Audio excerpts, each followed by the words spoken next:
بدکار تھے. علی کے بارے میں تقیے کی بات کرنے والا بڑا بے ادب ہے، بڑا گستاخ ہے. علی کا میں ایک غلام ہوں، میں حسینی ہوں،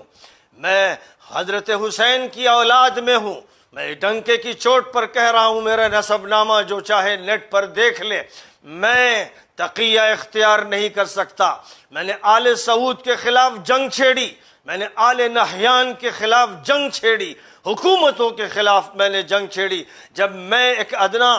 ادنا فرد خاندان علی اور ادنا فرد خاندان حسین تقیے کو اختیار نہیں کرتا، اپنے پیروں سے ٹھوکر مارتا ہوں. ہمت اور جرت اور بہادری کا تقاضا یہ ہے کہ حق بولو اور فرعون کے لیے موسیٰ بن جاؤ، کلیم بن جاؤ. اس لیے یاد رکھا جائے کہ حضرت علی کی طرف تقیے کی نسبت بالکل غلط اور جھوٹ ہے. اور ظاہر ہے تقیہ کرنا ہوتا تو حسین کر لیتے، لیکن حسین نہیں جانتے کہ تقیہ کون سی بلا ہوتی ہے. حسین صرف جرت جانتے تھے، ہمت جانتے تھے، فیصلہ جانتے تھے، اقدام جانتے تھے، احقاق حق جانتے تھے، ابطال باطل جانتے تھے. حسین تھے جو سیادت اہل جنہ کا فریضہ انجام دے رہے تھے. حسین تھے اپنے وقت میں، حسین اپنے وقت میں تھے جو مکہ مکرمہ سے جب کوفہ جا رہے تھے تو وہ ایک اقدام کے لیے جا رہے تھے.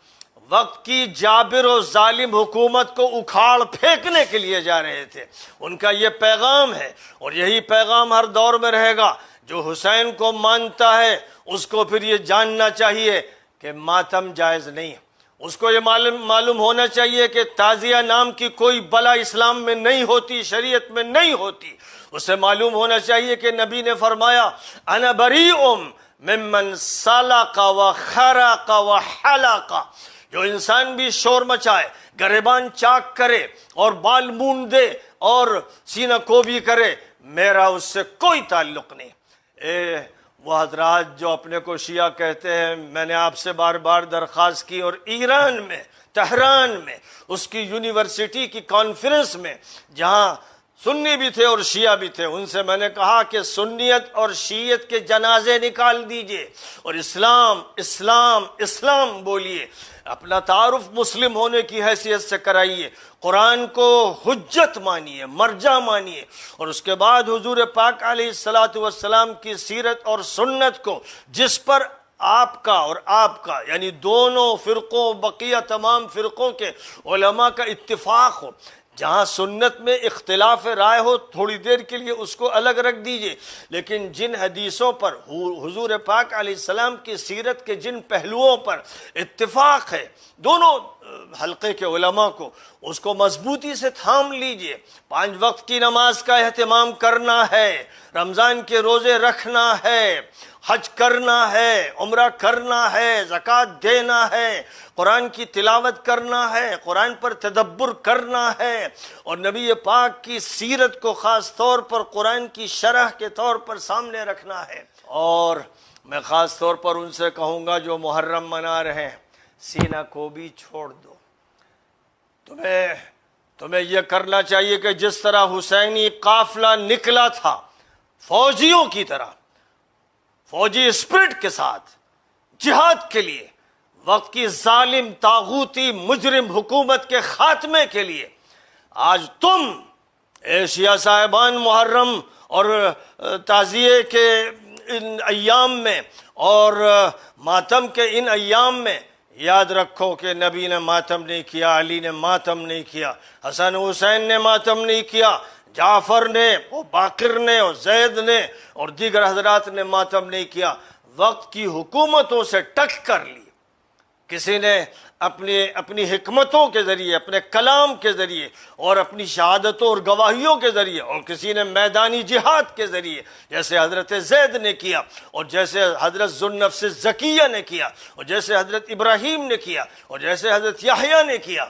سنیوں سے کہتا ہوں کہ تمہارے امام صرف ابو حنیفہ مالک شافعی نہیں، اور تمہارے بزرگان ابو بکر و عمر و عثمان صرف نہیں، تمہارے ہی ائمہ ہیں، ائمہ اہل بیت، ان سے محبت کرو، ان کا تذکرہ کرو۔ صرف حسن حسین نہیں، حسن حسین کی اولاد کو یاد کرو۔ امام ابو حنیفہ رحمۃ اللہ علیہ نے حضرت امام زید ابن علی کی اس وقت مدد کی ہزاروں درہم سے جب وہ بنی امیہ کے طاغوتی اور مجرم حکمرانوں کے خلاف نکلے، اور ابو حنیفہ کا یہ فتویٰ تھا کہ جیسے حضور جنگ بدر میں کافروں سے مقابلے کے لیے نکلے تھے، ویسے ہی زید آج ان طاغوتی حکمرانوں کے مقابلے کے لیے نکلے ہیں۔ حنفیوں سے کہتا ہوں کہ صرف تمہارا کام یہ نہیں ہے کہ وضو اور غسل کے مسائل مولویوں سے سیکھ لو، ان سے پوچھو کہ ابو حنیفہ کا سیاسی موقف کیا تھا، ان سے پوچھو کہ مالک کے ہاتھ کیوں اکھاڑے گئے، کوڑے کیوں لگائے گئے، اہل بیت سے محبت کا وہ کیا جرم تھا،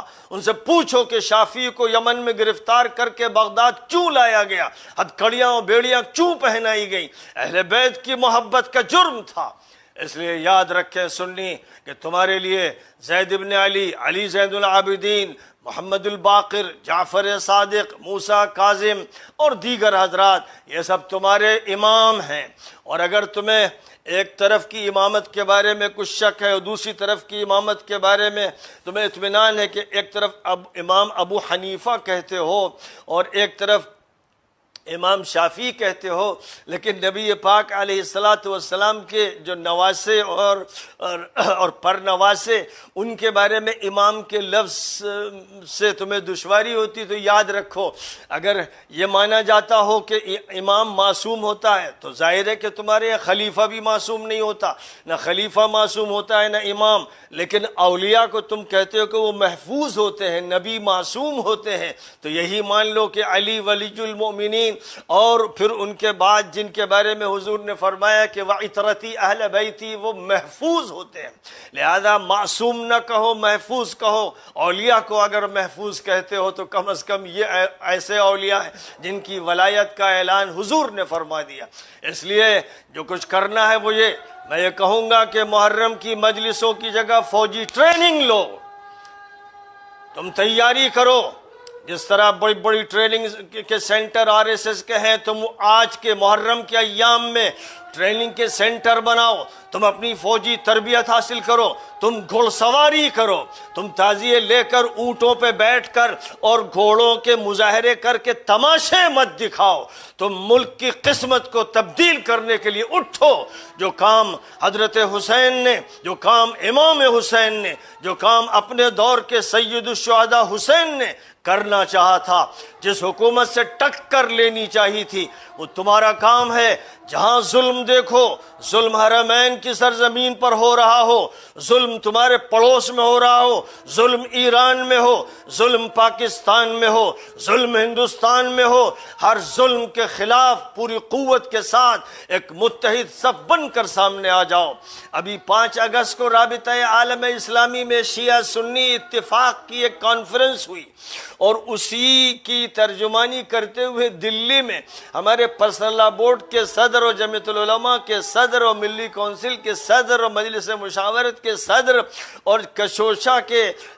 پیر صاحب اور اسی طرح بریلوی علماء سب جمع ہوئے کہ بھائی اب ہم کو متفق ہونا ہے، متحد ہونا ہے۔ اس وقت میں نے یہ مطالبہ کیا تھا، یہ کہتے ہوئے کہ الحمدللہ آج مجھے فتح مبین کی خوشی ہو رہی ہے۔ آج مجھے یہ خوشی ہے کہ 10 15 20 سال سے جس اتحاد ملت کی بات میں کہتا رہا، ہر پلیٹ فارم سے کہتا رہا، آج علماء ملت نے اس سے اتفاق کر لیا اور یہ اعلان کیا کہ شیعہ ہوں یا سنی ہوں، بریلوی ہوں یا دیوبندی ہوں، ہم سب بھائی بھائی ہیں، ہم سب متحد ہو کر رہیں گے۔ بہت مبارک، بہت مبارک۔ میں نے اس وقت اعلان کیا تھا کہ اب جو جمعہ آئے گا، ہر جمعے کے خطیب اور امام کے ذمے ہے کہ وہ اتحاد ملت کے موضوع پر بیان کرے اور تفرقے کے ہر راستے کو بند کر دیا جائے۔ امت سے فرقے واریت کا خاتمہ کرو، پھر انسانیت کے اتحاد کی طرف بڑھو۔ ہندو، مسلم، سکھ، عیسائی جتنے بھی لوگ ہیں سب آدم و حوا کے بیٹے ہیں،